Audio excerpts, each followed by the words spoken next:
you very much for this opportunity. I am truly grateful.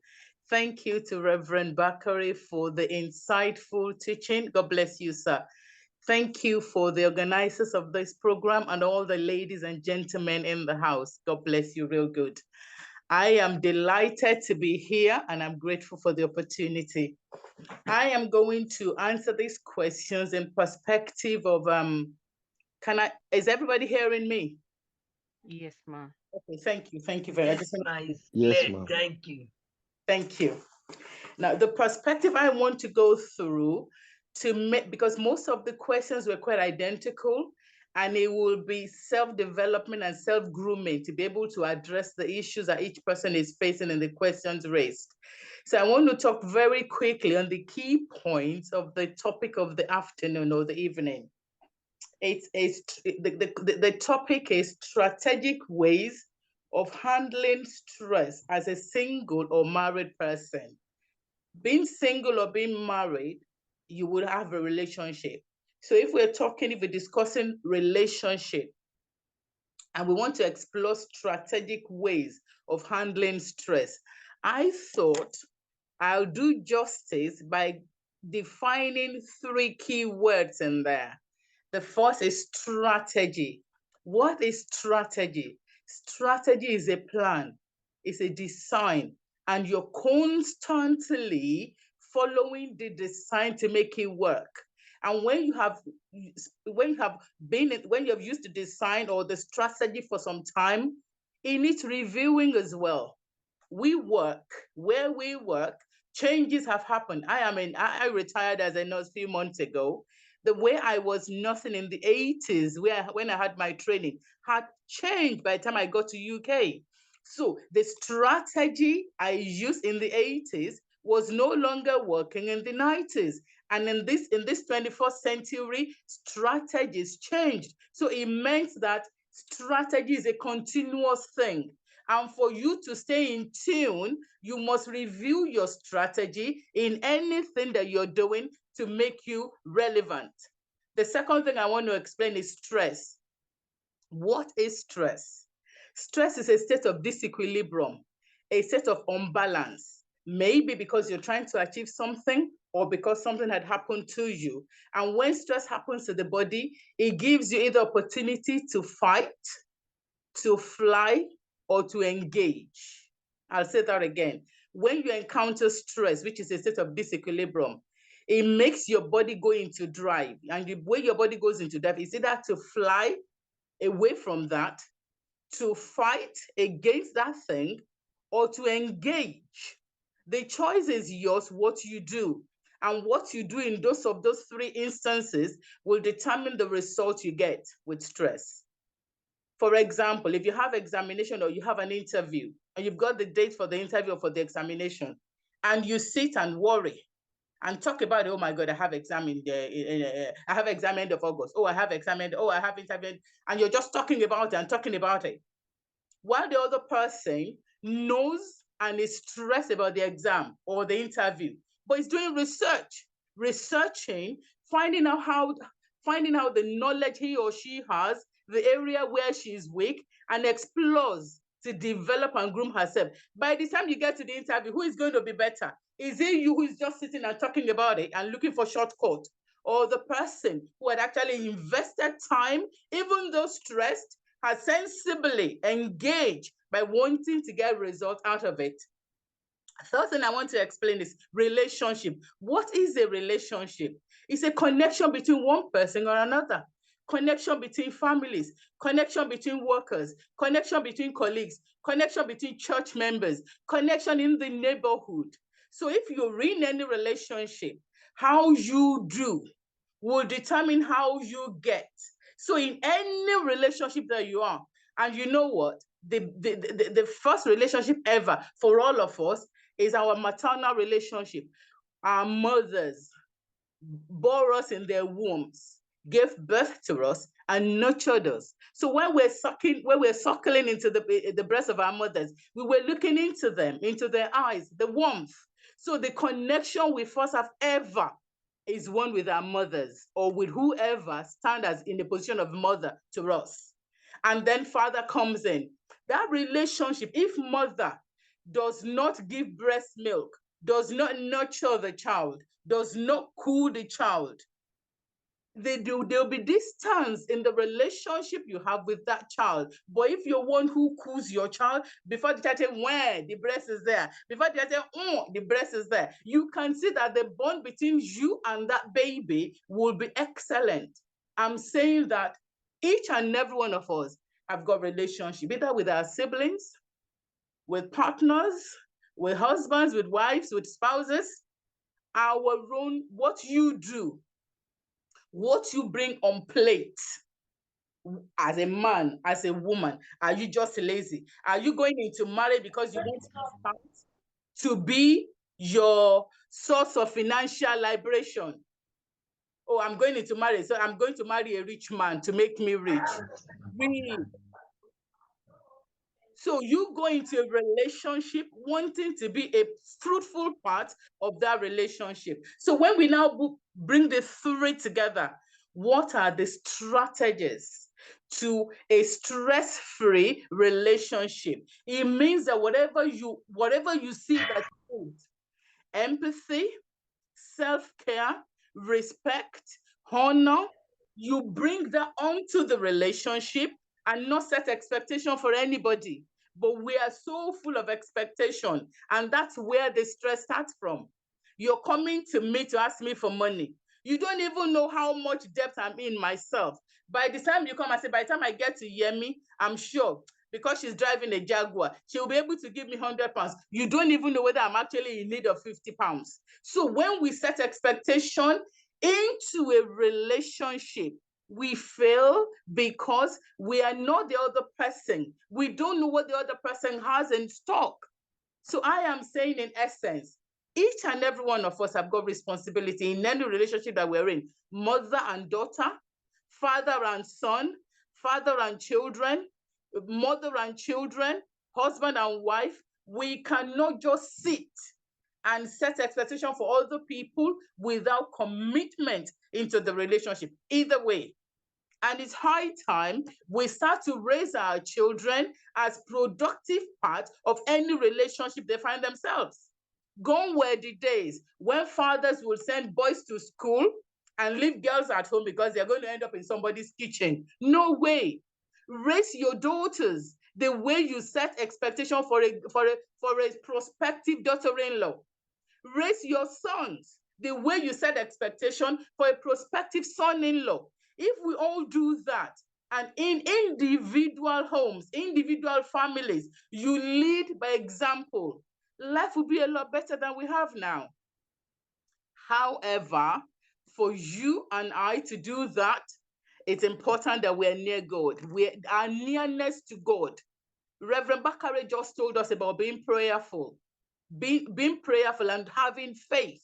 If you're not prayerful, you don't have faith, and you're of the world only, it will be disappointment galore. It will be but because the world will slap you left, right, and center, and as the world is bouncing you like a bat and badminton, in a badminton court where you're being slapped here and there, in no time, that will be stressful and can lead to mental illness. Now, I'm not belittling challenges of marriage. The reason I've gone the way I've gone is to make it general, because I don't want to be a sexist. I don't want to blame a man or blame a woman in a relationship. I want to make it appear like we all, it's not even appearing, we all have responsibility to make our relationship work. If you're a lazy man, you're not bringing anything on the table. Your wife is the one who's going in the morning, in the afternoon, in the night. Your wife is the one who will come home and feed the babies. Your wife is the one who will clean the house. You want to kill her? If she were your sister, what would you do? The same thing with the woman. However, before you start to get ready for a relationship, are you grown enough in yourself? Being grown enough in yourself does not mean you are 30, you're 29, you're 31, you're 42. Are you intellectually matured? Are you emotionally matured? Are you emotionally, psychologically, socially ready for a relationship? Can you even look after yourself? Have you enjoyed your own company? That's intellect. You have to be emotionally, physically, mentally, socially ready before you say you're going into marriage. Otherwise, you get into it quickly and you get out of it as quick as you've got in. Unfortunately, you get in quick, you make babies, you come out, and you've got more problem than what you bargained for before going in. The expectation you've set for yourself, there is no disappointment. You are now an after 2 or after 3, single mother, and all the tags continues. So that's just a tester for the general questions. Now I'm going to rush through the questions because the key point I've already explained in the 3 key points that I explained. The first question was asking, is very funny, but it's eye-opening.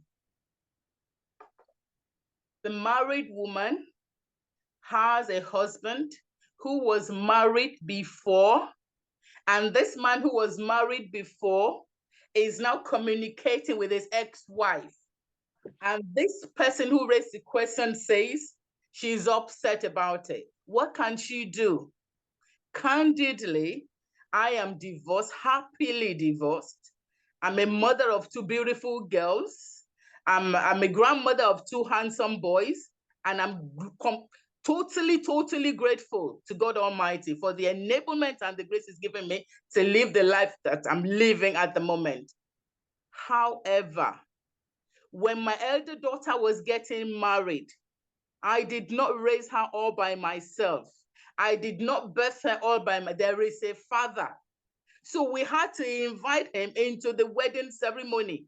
So if the wife he's married to is now angry that I'm informing him about the wedding, or the children are talking to him about the wedding of his first son, I don't know how to help the other woman there. So my answer to that is that it takes understanding. It takes you, the woman, being self-actualized in yourself. Because if you're self-actualized, whether he's talking to the woman or not, you will not feel threatened. But if you're not self-actualized, you're totally dependent on him, your stand is threatened.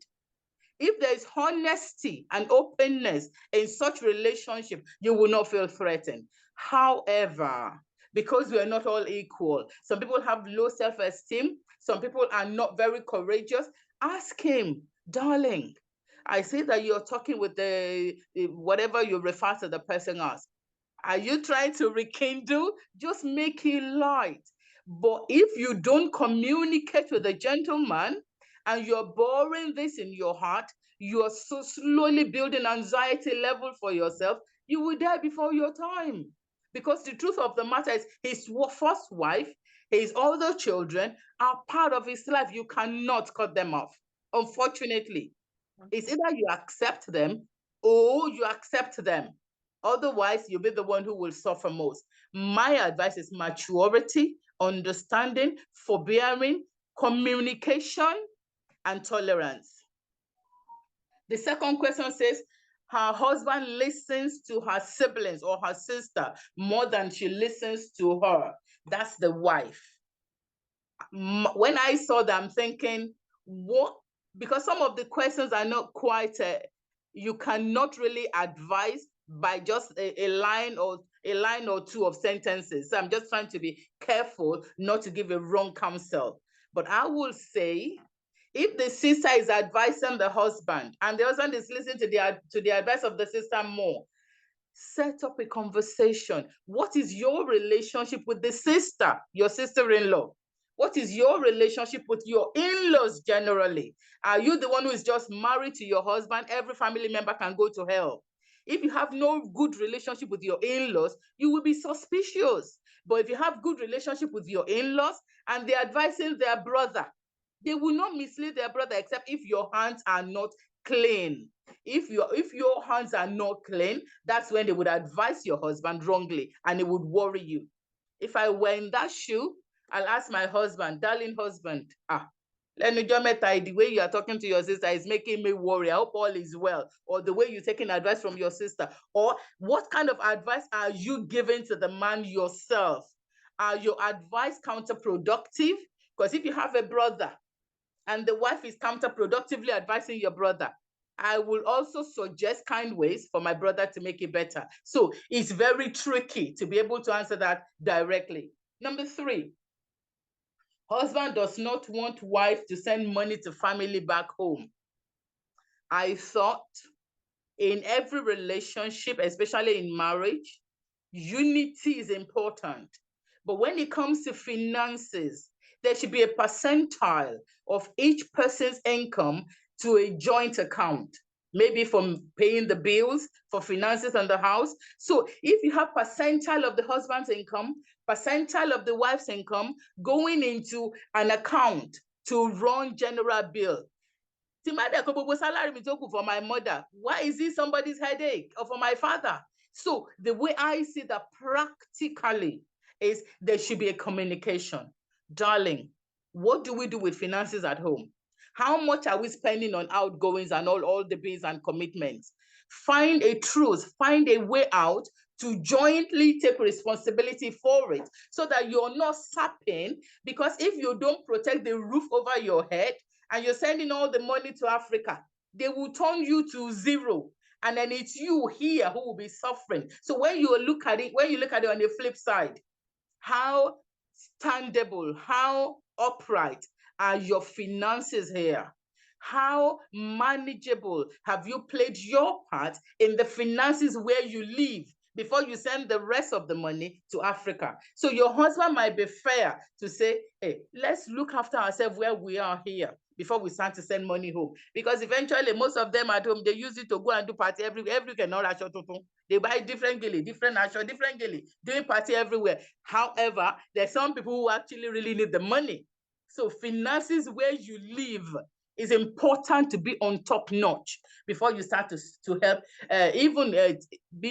English word of if there is fire, even in the plane, before you help somebody with the mask, do your own mask first.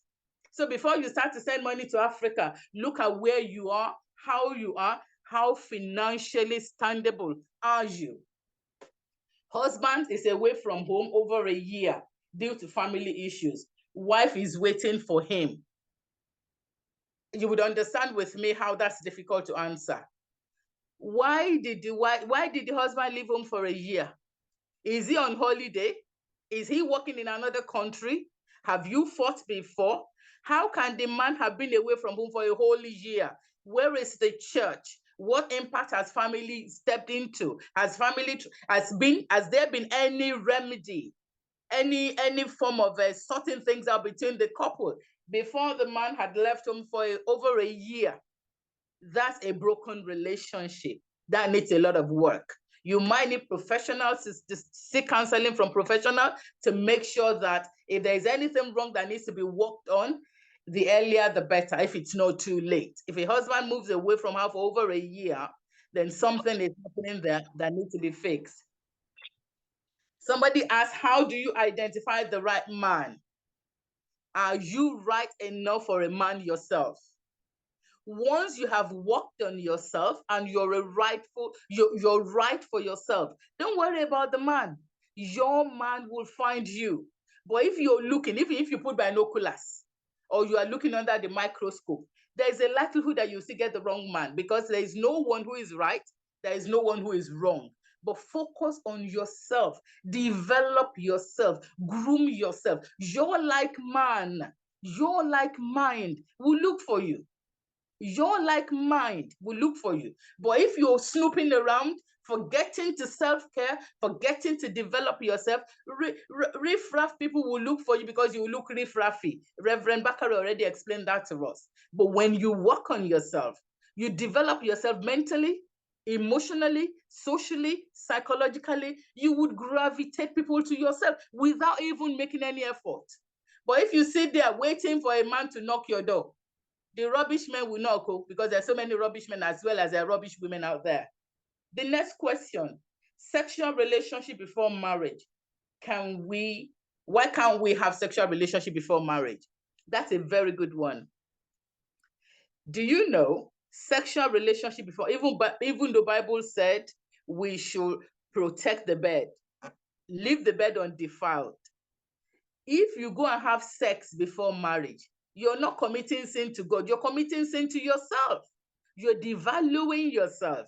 I said to my daughters many years ago, if you go to the market and you're accessible to meat, the meat is around you, yamfu, yamfu, yamfu. You don't have to work to earn to get the meat.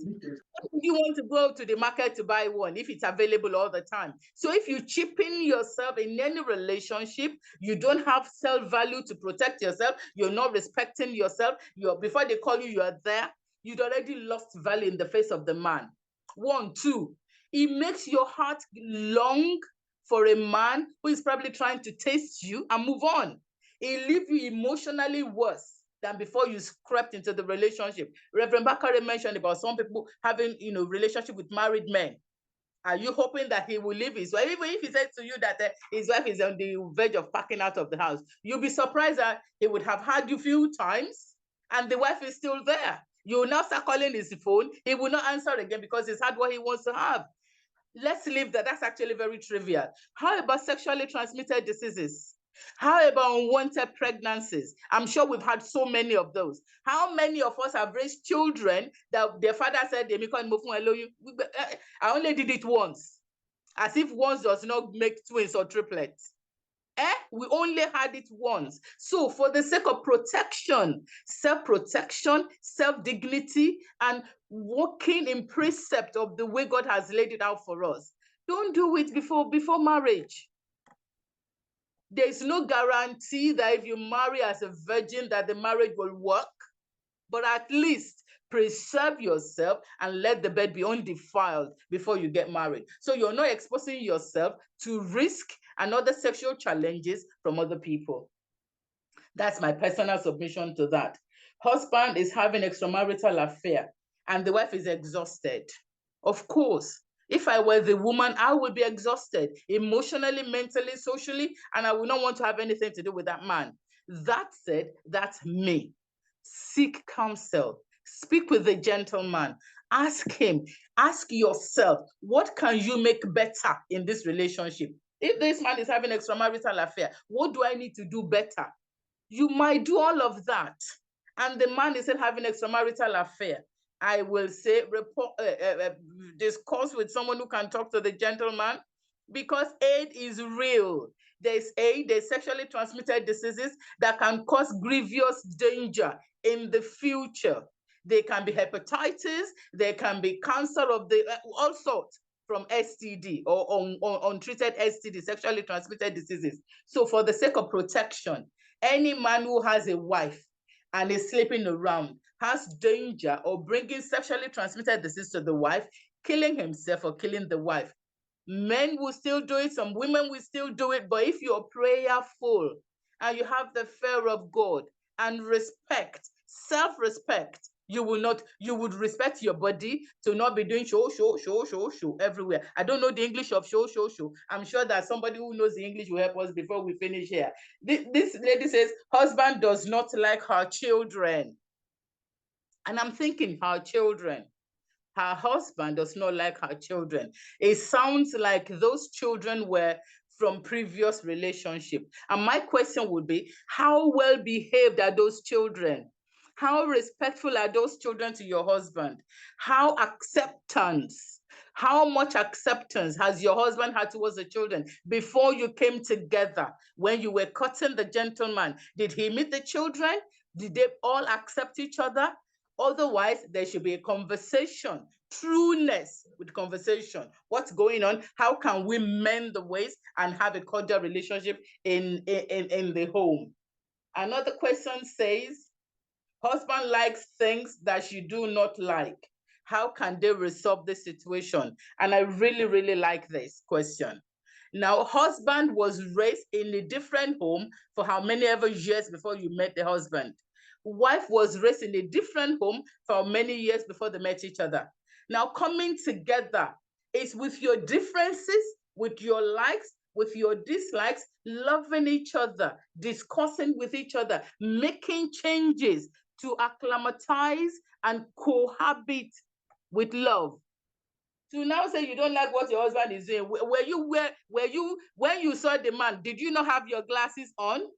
If you had your glasses on, did you not look at him keenly? Over the years that you have married, did you not see the things you did not like before? Oh, when you were courting, did you not see the things you do not like of him before you married him? So by that fair, that's it. That's your cross. You carry it by understanding, by discussing, by loving him, by expressing how you feel truly, and supporting him to make changes rather than making demands. Don't make demands for anybody you did not birth. Even the children we birth, the children we birth, we do not demand changes from them. You discuss the changes with them and you go on your knees. God help me with these children. So if we cannot mandate our children to change, I have not even mandated myself to change in some areas. How can I now set expectation for a man who was a big man to come and change? It takes understanding. It takes setting expectation that is fair. Don't expect what you cannot give. That's what I will say. I think it's unkind to say you don't like things that your husband does and is irritating you too much. So if you have seen him before you married him and the things he's doing is irritating you too much, it's time you discuss it before something wrong happens. This man says, this question says, social wife who knows all, this uncle, his wife is a party goer. The wife loves partying and he's unhappy because he thinks they're going to become laughing stock. And in my head, I'm thinking, if your wife, before you married him, was a party lover, life's going to, maybe you met him at a party. You now married her. You want her to give party up. Possible. It will be difficult, except there's something interesting in the house to keep her there. You better go and sew party clothes and be going with your wife, because you have to make sure your relationship is interesting. If the relationship is not interesting and the wife is bored and the wife loves partying, prayerfully discussing it, setting your expectation, making the point kindly. Wife, this party is too much. There are things that are lacking in the house. We should do this and amicably, but don't make demands. Any relationship where the husband is making demand, the wife is making demand, it will be like two bosses in the relationship, and it will cause more stress, which we do not want, because we're wanting, our desire is to lessen the amount of stress we throw ourselves in any relationship. So I will say, before you become laughing stock, sir, support your wife, bring her in, speak with her, explain how her constant going out is hurting you, so you can form a truce, meet together in a midpoint and find a way out of it. Wife is always wanting to fight, and the gentleman is afraid to get into trouble. This sounds like tense relationship, and where there is tension, it's going to aggravate to something worse. The earlier we see tension and address it, the quicker there is a balance in relationship. If it's getting to a point that you're walking around each other on eggshell, it's difficult, and it would aggravate to something worse. And that's when people would hurt each other. So I would say such people should seek help spiritually and also personally. Look inwards and make changes that's necessary. And those are the questions I have at the moment. But I just want to say this very quickly. In managing stress, we have to be proactive. When you have identified the issue, don't let it go on and on and on and on. Issue of long continuance would cause the relationship to fade away, and then it becomes challenging. Also, a healthy defense mechanism is important for a relationship to work, whatever the relationship is. And if you're a single man or a single woman, work on yourself.